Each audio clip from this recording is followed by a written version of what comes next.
काम किया है काम करेंगे, जन जन का सम्मान करेंगे और झूठे वादे नहीं करेंगे, ये कहना है ग्राम सभा अलाउद्दीनपुर के मान सम्मान स्वाभिमान और वर्तमान प्रधान अहमद अली जी का। तो भाइयों बहनों याद रखिए, इस बार भी किसी के झांसे किसी के बहकावे में नहीं आना है। ग्राम सभा अलाउद्दीनपुर से अपना प्रधान सिर्फ और सिर्फ अहमद अली को बनाना है और विकास की रफ्तार को आगे लेकर के जाना है।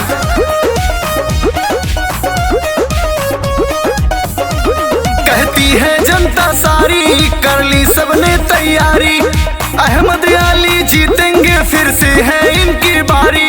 कहती है जनता सारी कर ली सबने तैयारी, अहमद अली जीतेंगे फिर से है इनकी बारी। हाँ, अलाउद्दीनपुर की जनता ने ठाना है, अहमद अली को फिर से जिताना है, प्रधानी अपना फिर से बनाना है, सारी जनता ने फिर से ये ठाना है। ग्राम सभा अलाउद्दीनपुर में अहमद अली प्रधान जी ने हर पात्रित व्यक्तियों को कॉलोनी देने का काम किया है, हर पात्रित व्यक्तियों को विधवा वृद्धा विकलांग पेंशन देने का काम किया है, गली गली में आरसीसी रोड बनवाने का काम किया है, हर घर में शौचालय बनवाने का काम किया है।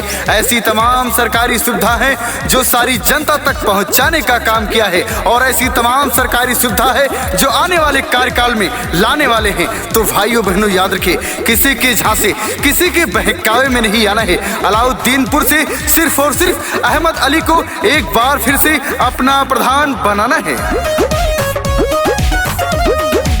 गली गली बिजली पानी सड़क बनवाए हैं, सरकारी सुविधा का लाभ सब दिलाए हैं। गली गली बिजली पानी सड़क बनवाए हैं, सरकारी सुविधा का लाभ सब दिलाए हैं। विधवा विकलांग वृद्धा पेंशन है दिलवाए, सारी सरकारी सुविधाएं जन जन तक पहुंचाए। हाँ, सारी जनता को फिर से बताना है, अहमद अली को फिर से जिताना है, प्रधानी अपना फिर से बनाना है, सारी जनता ने फिर से ये ठाना है। दादा ने ठाना है, दादी ने ठाना है, माताओं ने ठाना है, बहनों ने ठाना है, इस बार किसी के झांसे किसी के बहकावे में नहीं आना है। ग्राम सभा अलाउद्दीनपुर के मान सम्मान स्वाभिमान और गरीबों के मसीहा गरीबों के हितैषी सबके सुख दुख के साथी वर्तमान प्रधान अहमद अली को एक बार फिर से अपना प्रधान बनाना है। ग्राम सभा अलाउद्दीनपुर चमकाना है। कौनो विरोधियन के लागी न दउआ, अहमद अली फिर से जीती है चुनौआ।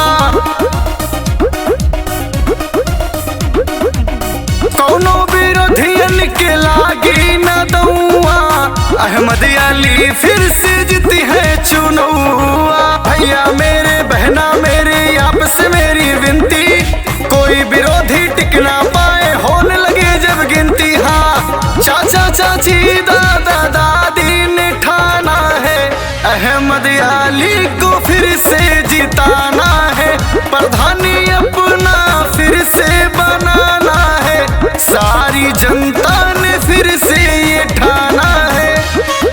तो भाइयों बहनों याद रखें, अगर विकास की रफ्तार को आगे लेकर के जाना है तो किसी के झांसे किसी के बहकावे में नहीं आना है। अपना प्रधान सिर्फ और सिर्फ अहमद अली को बनाना है। ग्राम सभा अलाउद्दीनपुर को सुंदर स्वच्छ और पूरे जिले में नंबर 1 पे लेके आना है। तो सिर्फ और सिर्फ अहमद अली को एक बार फिर से अपना प्रधान बनाना है।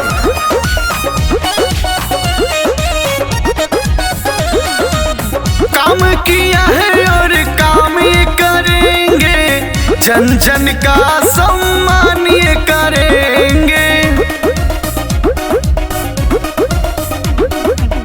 काम किया है और काम ये करेंगे, जन जन का सम्मान ये करेंगे। काका काकी दादा दादी सबने मिलके ठाना, अहमद अली को ही है फिर से जिताना। हाँ, अंकित तिवारी का ये सबसे बताना है, अहमद अली को फिर से जिताना है। प्रधान